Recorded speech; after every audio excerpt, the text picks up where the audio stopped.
Each week, American History TV's Real America brings you archival films that help tell the story of the 20th century.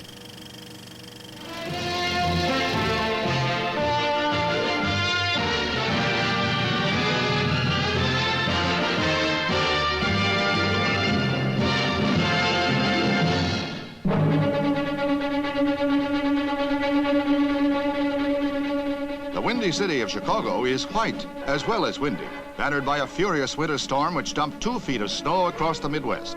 68 deaths were traced to the blizzard. 10-foot drifts were a common sight after the 29-hour snowfall which brought this giant city to a standstill. Some 10,000 cars, buses, and trucks were abandoned on the streets and highways.